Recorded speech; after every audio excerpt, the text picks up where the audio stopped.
की आपण जे अन्न सेवन करतो ना ते सेफ आहे की नाही हे थोडं बघावं.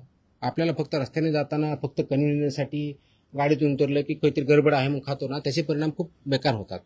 तो सेफ आहे की नाही पहिलं तर बघा. ते रेस्टॉरंट वगैरे रजिस्टर्ड आहे की नाही, त्याच्यावरती मॅन्डेटरी आहे. समोर दरवाजाला त्यांनी रजिस्ट्रेशनचं सर्टिफिकेट लावणं मॅन्डेटरी आहे. नसेल तर ते आम्हाला कळवा, आम्ही तशी कारवाई करू. म्हणजे जेणेकरून तिथं तुमच्या आरोग्यात तुम्ही पैसे घेऊन ते अन्न खाताय तर तुमच्या आरोग्यावरती त्याचा परिणाम विपरीत होऊ नये, तो चांगल्या दृष्टीने व्हावा.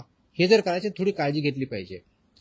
तर स्ट्रीट फूड जरी असलं तरी ते व्यवस्थित आहे की नाही हे सुद्धा आपण पाहणं बंधन करावं. त्याच्यामुळं सेलर जसे आहेत तसे कंझ्युमर आहेत.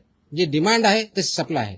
तर सप्लायर जरी असले आणि डिमांड नसेल तर ऑटोमॅटिकली ते बंद होईल. तर डिमांड करणाऱ्याने सुद्धा त्यांचा अवेअरनेस वाढावा, त्यांनी सुद्धा काम करावं. ॲज अ कंझ्युमर सुद्धा आपण बघावं. ह्या दृष्टिकोनाने सुद्धा हे आदेश वाढा. आम्ही वेबसाईटला टाकतो, आपल्या माध्यमातून तो जाईलच.